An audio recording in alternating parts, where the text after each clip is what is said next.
Madame, monsieur, bonjour, bienvenue sur le plus beau circuit du monde, Spa-Francorchamps, le BRCC, le Belgian Racing Car Championship. Il faisait escale en prologue des Total 24 heures de Spa.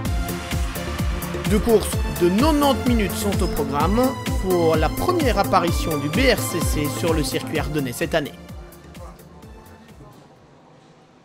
Yvan Muller, le 4e meeting du BRCC, on est ici à Spa. Comment tu trouves ici le circuit? Le circuit ici il est magique, comme chaque fois. Maintenant, compliqué quand on a une petite structure de trouver les bons réglages sur la voiture. Maintenant, avec le temps, ça commence tout doucement à venir. Hier, on a fait 2-3 erreurs. On espère ne pas les reproduire aujourd'hui et essayer de faire mieux que hier. Et ça se passe pas trop mal pour vous dans le BRCC avec une victoire dans la première course à Zandvoort et hier c'était pas trop mal non plus? Oui, on n'a pas fait les 2 premières courses de la saison pour justement pouvoir être prêt au niveau de la voiture. Donc maintenant, ça commence à payer. Donc on espère avoir trouvé un bon réglage hier sur la première manche. Donc on va voir ce que ça va donner ici à la deuxième. Deux courses en effet étaient au menu en prologue des Total 24 heures de Spa, la première s'étant déroulée le vendredi. Et lors des 90 premières minutes, c'est Yvan Muller, cette fois associé à Bernard Dandrifos, qui montait sur la plus petite marche du podium dans la catégorie Endurance Trophy. La deuxième marche revenait à Eric Van de Poel, le recordman de victoire à Spa, et Alexis Van de Poel. Quant à la victoire en Endurance Trophy, ce sont Jean-Marc Ubereken et Jean-Pierre Lequeux qui allaient la chercher au terme d'une course parfaite. De quoi accentuer encore leur avance au championnat. Hier, la première course du BRCC, comment c'était pour vous? Super, on est extrêmement contents. C'est non seulement un retour à Francorchamps, en plus 12 voitures dans le même championnat, qui est le nombre le plus élevé cette année. Et puis de terminer sur la plus haute marche du podium, c'était un peu inespéré, on est super contents. Jean-Marc Ubereken et Jean-Pierre Lequeux, vainqueurs donc en Endurance Trophy devant Alexis et Eric Van de Poel, Yvan Muller, Bernard Dandrifos, et puis on notait également la présence de Lemray Alazari en 4e position. Dans la catégorie Endurance Cup, la Mosler MT900R de Guy Nokenis et de Chris Matheus terminait 5e.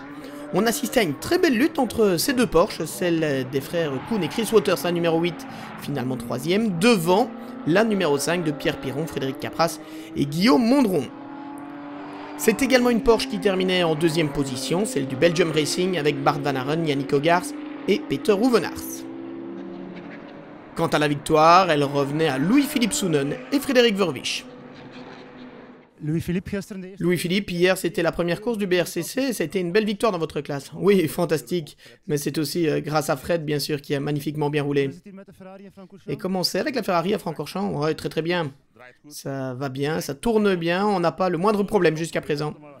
Peut-être qu'il y aura des problèmes, mais non, on verra. On se tourne maintenant vers les pilotes de la Mosler.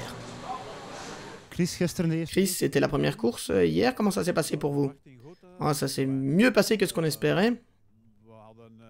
Nous n'avions pas vraiment pensé à cela, et puis tout d'un coup il y a eu cette opportunité avec la safety car. Nous avons décidé de jouer la stratégie, et ça s'est vraiment bien passé, et on a vraiment très bien terminé. Et content du résultat finalement? Oui, en fait on était content, mais malheureusement on est resté 2 secondes trop peu dans la pit lane, et donc on a été pénalisé d'un tour. Et donc notre 2e place a été transformée en 5e place. Donc c'était un peu dommage évidemment. Mais bon, pour nous, on estime qu'on a terminé 2e, donc on était content. Nicolas, vous avez dû abandonner durant la première course, qu'est-ce qui s'est passé? Et malheureusement, j'étais en train de doubler une GT4. Et dans ce tour, c'était pas facile, parce qu'on avait eu quelques changements avec Gurdal, et je pensais que cette Ginetta m'avait vu, mais manifestement pas. Donc j'ai essayé de le passer au freinage, et la voiture a tourné. Donc je l'ai percuté, et le radiateur était cassé, donc c'était fini. Victoire donc de Sounen Verwisch sur la Ferrari devant un trio de Porsche, Van Aren, Ogars, Rouvenars, Waters et Piron, Mondron, Capras, Kennis Matheus étant relégué, vous l'avez entendu, à la 5e position. En Endurance Pro, Dylan Derdal, Kenneth Heyer et Xavier Masson sur la Porsche du Belgium Racing terminaient en 3e position de cette première manche. Juste derrière, l'Aston de Tim Verberg, auteur de la pole position, Bertredan et Damien Koons. Alors que la victoire, comme lors des deux courses de Zandvoort, revenait à l'Aston Martin numéro 9, cette fois c'est Pierre Grivnier et Michael Schmetz qui étaient au volant. Fred Bouvi, en effet, pour des raisons stratégiques, n'a pas roulé lors de cette première manche, mais une belle victoire donc, notamment pour Pierre Grivnier. Hier, on avait la course 1. Comment c'était pour vous? Ça s'est bien passé. On a pris un départ relativement calme. Bien suivre, regarder un petit peu comment évoluait la course, comment évoluaient les safety cars. On a bien profité de la stratégie safety car, donc une victoire sans trop de problèmes. On a décidé, comme on avait dépassé notre temps d'arrêt au stand, de faire la course Michael et moi. Et puis aujourd'hui, c'est surtout Fred qui va rouler, évidemment. Allez, le point donc sur ce classement avec le doublé Aston Martin, Grivnier, Schmetz, sans Bouvi cette fois, Verberg, Redan, Kunz deuxième, Derda, Leyer, Masson troisième, et puis deux Audi, celle de Kumpen, Longin, Bélienne et celle du Suédois Brunstedt. Place maintenant à la course du samedi, en prologue des totales 24 heures de Spa donc, et devant des tribunes toujours bien garnies. Vous voyez ici l'Audi R8 LMS en version ultra désormais. Bert Longin, juste avant le départ de la deuxième course, vous êtes quatrième. Quelle sera la stratégie? La stratégie, c'est bien sûr d'attaquer directement. C'est d'ailleurs pour ça qu'Anthony démarre. Moi, je prendrai le dernier relais après Franck. C'est plutôt difficile pour nous parce que nous avons une ultra et nous étions enthousiastes, peut-être même trop enthousiastes, parce qu'on a une bride tellement petite qu'on est vraiment pas rapide dans les lignes droites. Et donc on essaye de faire le maximum dans les virages rapides et les zones de freinage, mais bon. On va faire de notre mieux comme toujours et puis on va essayer de monter sur le podium. Et vous voyez ici Koen Wouters au départ sur la Porsche du Mext Racing, la numéro 8.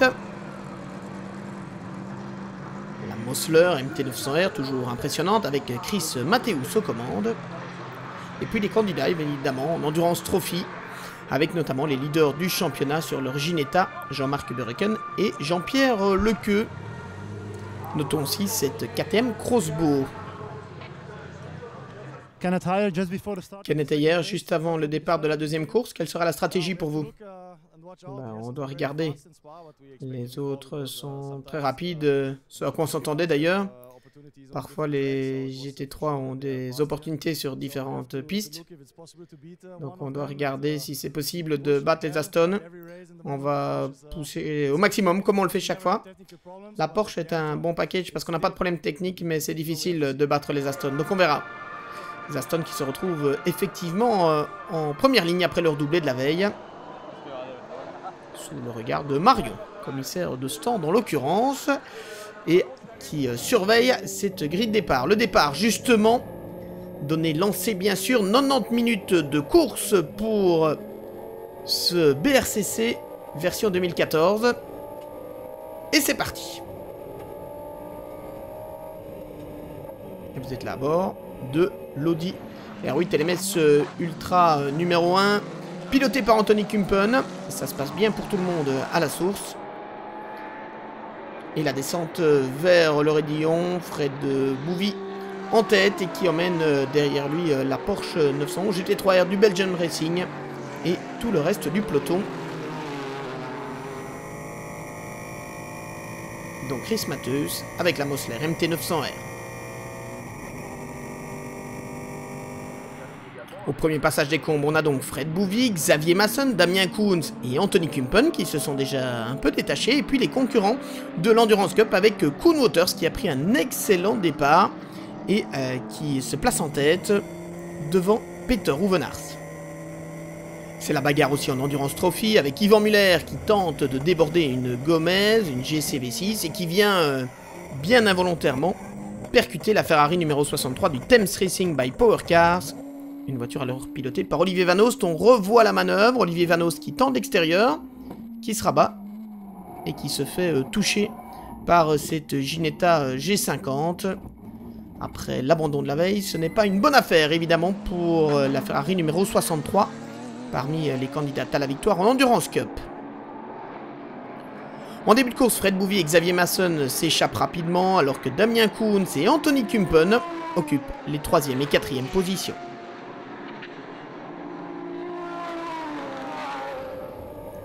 Et c'est d'ailleurs Anthony Kumpen qui vous emmène à bord de son Audi R8 LMS Ultra.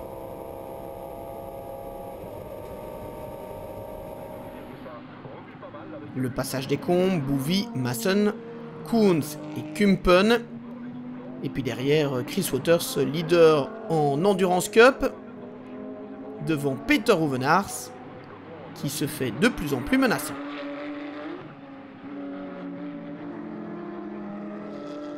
Le Néerlandais d'ailleurs qui finira par trouver l'ouverture un peu plus tard. Alors que l'on revient là avec l'Aston Martin Vantage GT3, deuxième la veille.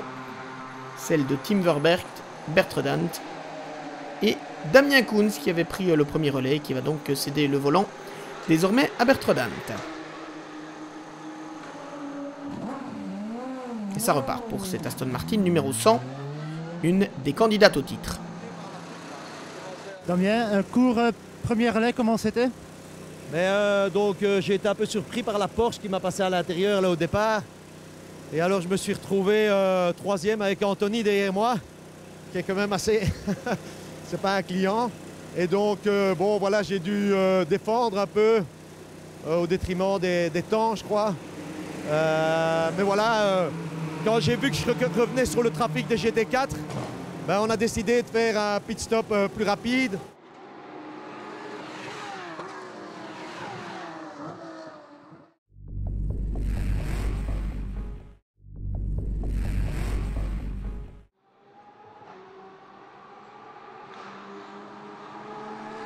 De retour à Spa-Francorchamps, en prologue des Total 24 heures de Spa pour la deuxième manche de 90 minutes du BRCC.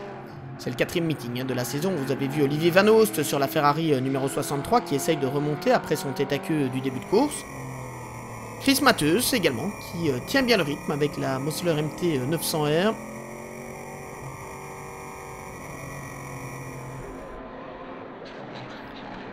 On notait aussi le bon début de course sur la numéro 6 de Louis-Philippe Soonen en progrès constant manifestement. Et qui double ici la Porsche numéro 18 de Carlos Rivas. Sur la Porsche 997 Cup d'Allure Team, c'est Fred Capras qui a pris le départ. Une voiture qui vise le titre dans cette catégorie Endurance Cup. Et c'est Guillaume Mondron, vous le voyez à l'image, qui est prêt à prendre le prochain relais. La voici d'ailleurs, cette Porsche 997 Cup, lauréate notamment à Dijon, qui a accumulé les places d'honneur depuis, mais qui avait connu un peu de malchance avec un écrou de roue mal serré lors de la première course. Ils espéraient forcément faire mieux lors de cette seconde confrontation. Fred, c'était une belle bagarre entre vous et la Porsche de Waters? Ouais, c'était vraiment sympa. Bon, au début, en plus, il me laissait pas passer, donc il fermait toutes les portes. Donc j'ai dû trouver un moment. J'ai fait 2 petites erreurs en voulant passer vraiment à l'arrache. Et finalement, j'ai réussi à passer en faisant un petit frein ici au freinage de la source. C'était sympa. Et maintenant, Guillaume prend le volant. Qu'est-ce que c'est son stratégie? Alors, on va essayer de conserver les pneus maintenant parce que j'ai beaucoup attaqué. Donc voilà. La lutte effectivement est superbe entre les Porsche 997 Cup et celle d'Allure Team, mais aussi celle-ci du Mexed Racing avec Koen et Chris Waters. La 991 Cup du Belgium Racing avec Peter Hoevenaars au volant en début de course est quant à elle un peu plus performante. Et pour la 997 de Carlos Rivas, ça se passe moins bien. Carlos, qu'est-ce qui s'est passé? On avait un problème d'embrayage donc dès le début. Donc, au début, j'arrivais encore à suivre plus ou moins, mais je savais déjà que c'était cause perdue déjà depuis le début. Donc rien à faire pour continuer? Non, pas si c'est une 24 heures peut-être, mais pas pour la BRCC, non. Pas de chance donc pour Carlos Rivas et ses équipiers Philippe Richard et Pierre-Yves Pâques en Endurance Trophy. On a la lutte entre les voitures de la catégorie GT4 et puis les silhouettes de la GC V6 Cup. Hop, et une petite touchette de nouveau pour Yvan Muller qui a un peu loupé son freinage au niveau de la chicane. Et on voit ici Yvan en bagarre avec la GC de Grégory Servet. Yvan, comment ça se passe pour vous? Écoutez, pour le moment, c'est pas trop mal. Voiture difficile avec un petit accrochage au raccordement en tout début de course. Pareil à la chicane, ça a été un peu chaud parce que l'arrière se dérobe un peu. La piste à certains endroits est un peu grasse. Jusque maintenant, on n'a pas à se plaindre, ça roule pas mal. On espère aller rechercher une place avant la fin. Donc ça devrait être faisable. Et toujours dans cette catégorie Endurance Trophy, la KTM Crossbow. La voiture numéro 30, pilotée par Xavier Mesquita, Rainer Weishaupt et Jürgen Gulliker. On notait également le retour de l'Aston Martin Vantage GT4 d'Albert Blum et de Jean-Marc Bourdouche avec une décoration hardcar pour le moins originale. Du côté de la GCV6 Cup, la famille Van de Poel avec Alexis et Eric était toujours bel et bien là. On revient en endurance pro, l'Audi R8 LMS Ultra numéro 1.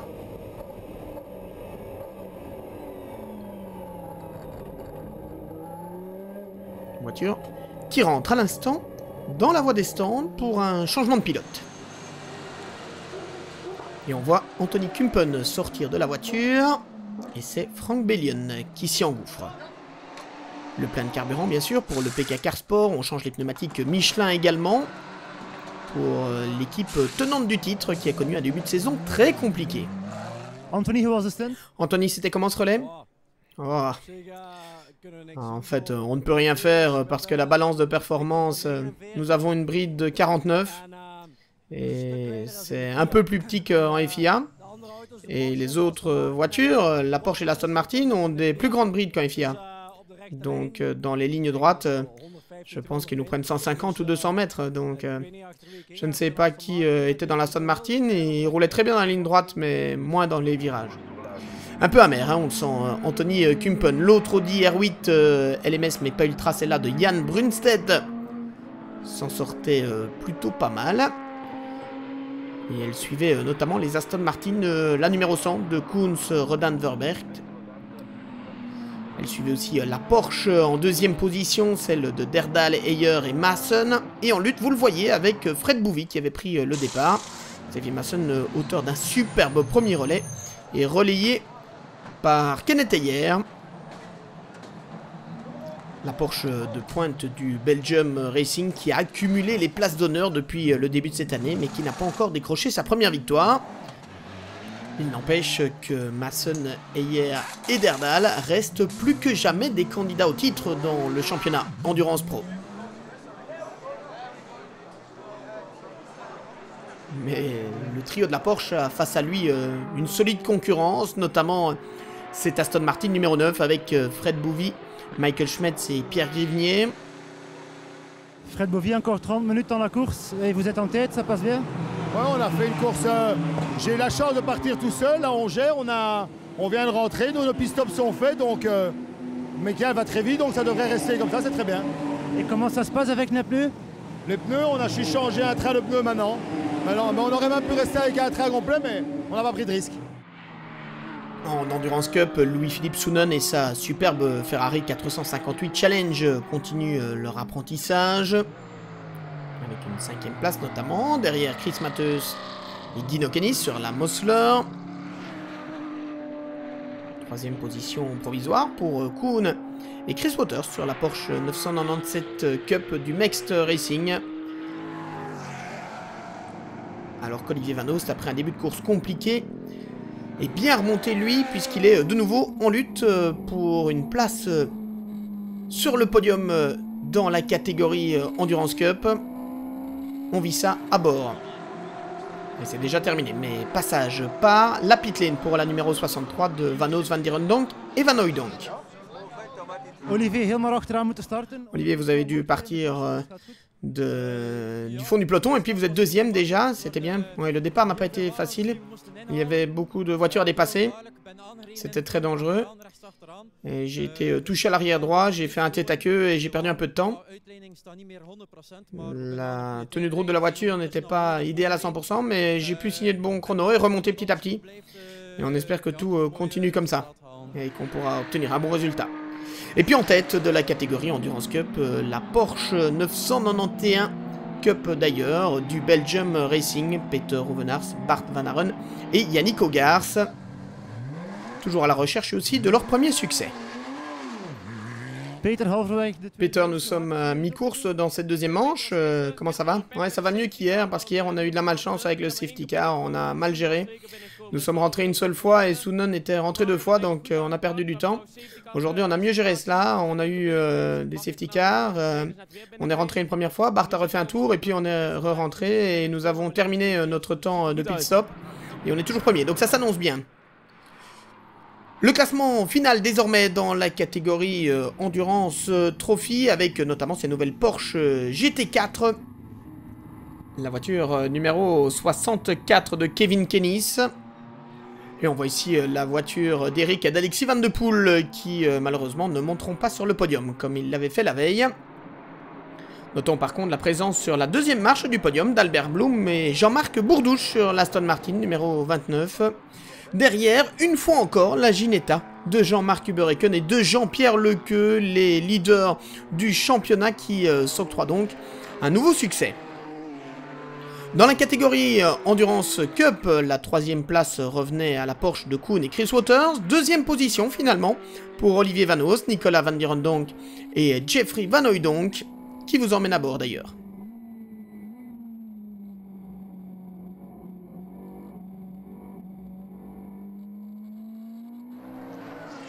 Et puis, enfin, serait-on tenté de dire, victoire en Endurance Cup, ils ont été épargnés par la malchance cette fois. Bart Van Aeren, Yannick Hogarth et Peter Rouvenaars. En Endurance Pro, l'Aston numéro 100 était contrainte à un arrêt forcé en bord de piste. Tim Verbergt, Bertrand et Damien Koens devront se contenter de la 5e position. 4e place pour Anthony Kumpen, Bert Longin et Frank Bellion qui attendait mieux assurément de ce week-end. Et qui termine notamment derrière l'autre Audi, celle du Suédois Jan Brunsted. 2e position, encore un résultat de choix pour Dylan Derdal, Kenneth Ayer et Xavier Masson.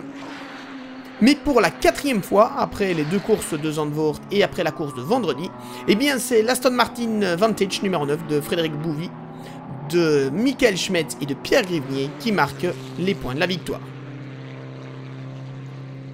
Et vous voyez la sortie d'un safety car à une bonne vingtaine de minutes du drapeau à damier, dû à la sortie de piste d'un concurrent de l'European GT4 série. On voit d'ailleurs la Lotus Evora sur la droite. Des concurrents qui évoluaient en même temps que ceux du BRCC. Et finalement, la direction de course décidera de sortir le drapeau rouge, mettant ainsi un terme à cette 2e course en prologue des Total 24 heures de Spa. Des concurrents qui seront donc invités à rentrer dans le paddock. Et on en restera là malheureusement pour eux aujourd'hui. Ce qui ne les empêchera pas évidemment de fêter comme il se doit le podium. Xavier Maassen, hoe was de race? Xavier Maassen, c'était comment la course? J'avais pris un très bon départ et j'ai très bien pu suivre Bouvy et l'Aston qui était un peu plus rapide. Mais avec le trafic, je pouvais suivre. J'ai vraiment fait un très bon relais. Et puis, il y a juste une erreur de la direction de course qui ne nous a pas aidés. On a perdu plus d'un demi-tour parce que je me suis retrouvé derrière le safety car alors qu'ils avaient laissé passer le leader de l'épreuve. Je ne sais pas quoi dire. On termine 2e, mais vu le safety car et vu le pit stop, on aurait pu gagner cette course. Ouais, donc c'est un peu troublant. Et puis la victoire donc pour Michael Schmetz et Fred Bouvy. Michael, comment c'était dans la course? C'était frustrant, je vais dire. On a fait le travail, Fred a fait le travail au début de course et puis on a bien profité des safety cars pour écouler notre temps d'arrêt. Et puis je me suis retrouvé dans la file du safety car après 3 tours de relais. Et donc moi je suis frustré pour ma part. J'attendais un restart un peu comme à Zandvoort, les 10 dernières minutes, un sprint de 10 minutes, mais il n'a pas eu lieu pour les raisons de sécurité qu'on connaît. Et donc voilà, on gagne mais avec une petite frustration. Mais la victoire de Grivnier et Schmetz-Bouvy leur permet de creuser l'écart au championnat. Ils ont devancé Derdal, Ayer, Masson, Brunstedt 3e, Kumpen, Longin, Bellion 4e et Verbergt, Rodan, Koens, suite à un problème technique, 5e. On passe maintenant au podium en Endurance Cup avec la première victoire du Belgium Racing de Van Aeren, Hogarth et Hoovenaars. Ça a vraiment été une belle course. On a bien pu appliquer notre tactique avec les safety cars et construire cette belle victoire. On était déjà leader du championnat et évidemment on peut renforcer cela. Van Aren, Hogarth, Ouvenars vainqueur donc, Van Dieren donc, Van Oost et Van Hooydonk qui se sont bien rachetés après une course vendredi difficile. Et puis Wouters une fois encore sur le podium devant Soonen Verwich. Allez, voilà le champagne pour les concurrents de l'Endurance Cup. Et puis on passe au dernier podium dans le cadre de ce meeting à Spa, celui de l'Endurance Trophy. Félicitations, une très belle victoire dans le Trophy. Comment c'était? Oui, on est content. Ça s'est vraiment bien déroulé ce week-end. Bon, 3e victoire de suite en 3 meetings, donc on est content. Ils ont le sourire, Jean-Marc Hubbereken et Jean-Pierre Lecœur, plus que jamais leader du championnat. Ils ont donc devancé Bloom Bourdouche sur l'Aston Martin, mais il y a un Servet, mais c'était uniquement Servet lors de la deuxième manche, sur la Ginetta. Voilà le champagne, on en reste là pour le BRCC ici à Spa. Enfin, jusqu'à la prochaine fois, puisque ce seront les 600 km au mois de septembre. À bientôt.